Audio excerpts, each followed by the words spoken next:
Well, good afternoon, Central Arkansas, and thank you for joining us on this Monday afternoon. I'm Hayden Balgavy here with some of the headlines we're bringing to you today.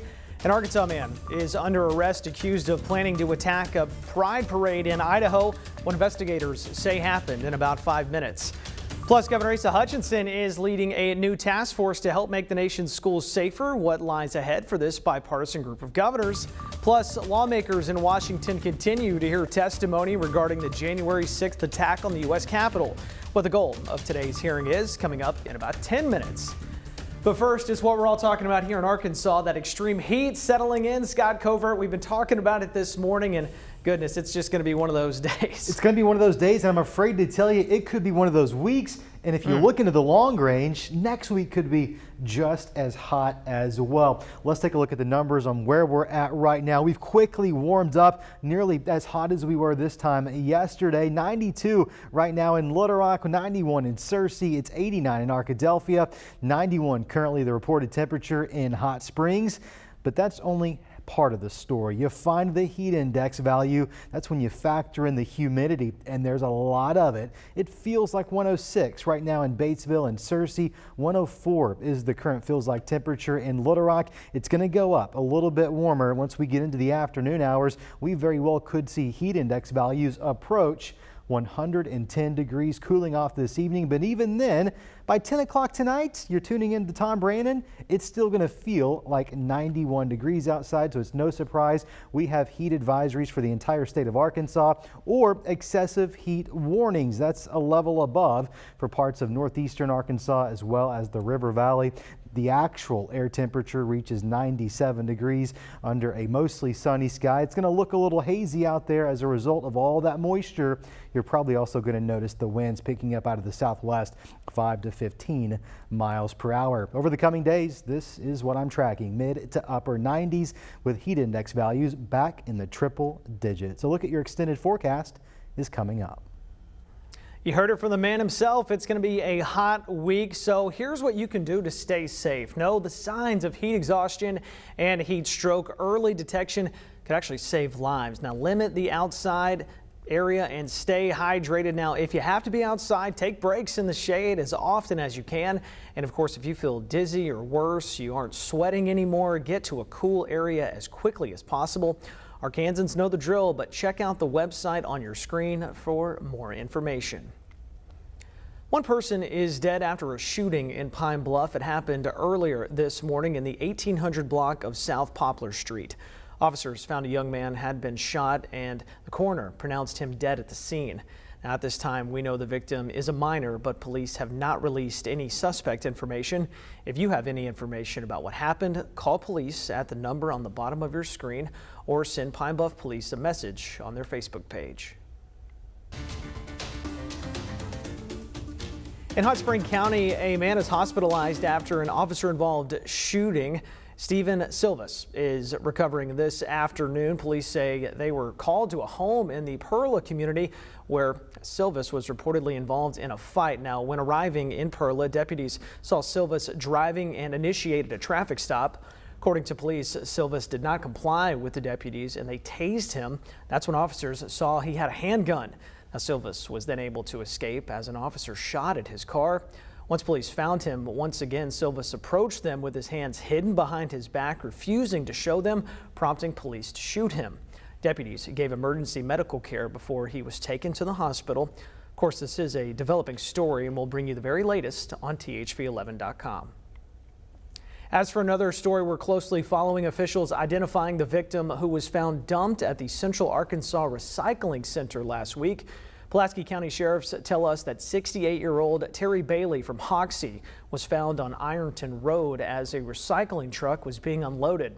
Now, investigators are still working to figure out how he died and who put him there. The sheriff's office asked that anyone with more information give them a call.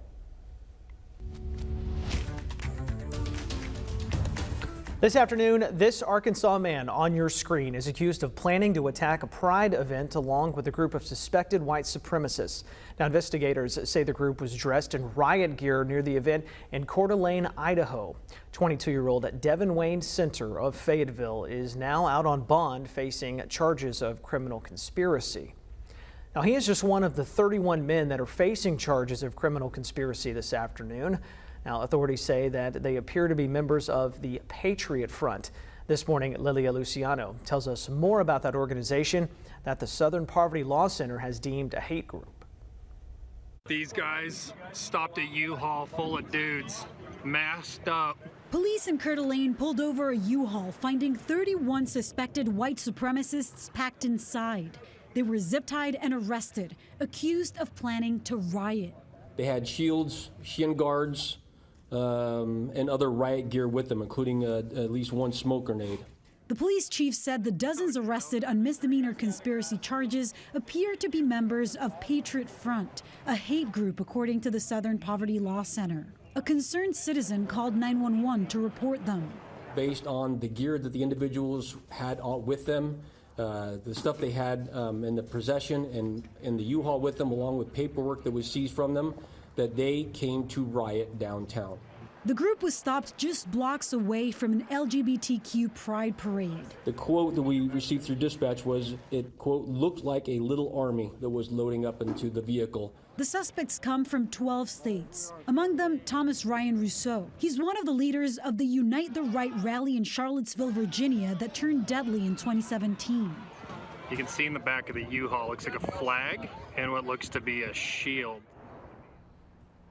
The arrests come just 5 days after the Department of Homeland Security issued a bulletin warning the country is under a heightened threat environment and that domestic violent extremism remains one of the biggest threats to the nation's safety. Lilia Luciano, CBS News, Los Angeles. In other news this afternoon, Governor Asa Hutchinson is joining other state governors to address gun violence across the country. The committee will include leaders from both sides of the aisle, and Hutchinson will be the group's chairman. And New Jersey's Democratic Governor Phil Murphy will be the vice chair. Together, they plan to select a group of 6 to 10 governors to address mass shootings and school safety. Now, Hutchinson has hesitated to discuss any gun reform for Arkansas.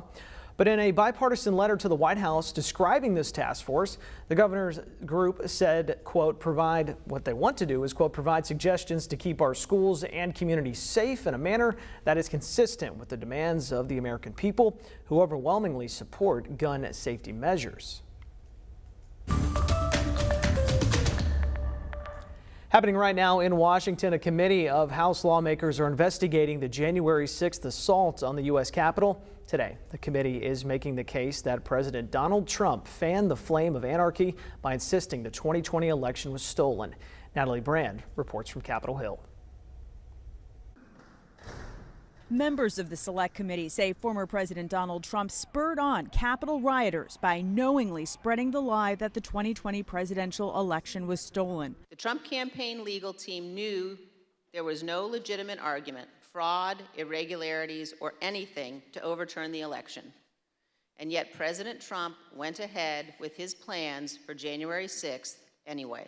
Donald Trump lost an election and knew he lost an election, and as a result of his loss, decided to wage an attack on our democracy. The committee heard from Chris Steyerwalt, the former political editor for Fox News, who was fired after the cable network correctly called Arizona for President Biden. But we already knew Trump's chances were very small and getting smaller based on what we had seen. President Trump's campaign manager, Bill Stepien, was scheduled to testify but withdrew due to a family emergency. Mr. Stepien was in town and preparing for his testimony here today in response to the subpoena when he got a call that his wife had gone into labor, and so notified committee counsel, and he immediately headed to the hospital to be with her. Witnesses are also being called to testify about former President Trump's response to the election results. The group includes conservative election attorney Ben Ginsburg, who's expected to testify there was no evidence of voting irregularities in the election, as well as former Atlanta federal prosecutor B.J. Pack, who resigned 2 days before the attack as Mr. Trump made baseless claims about Georgia's vote, and Republican Al Schmidt, a former city commissioner of Philadelphia who faced threats when he objected to the former president's denial of Pennsylvania's results. Natalie Brand, CBS News, Capitol Hill.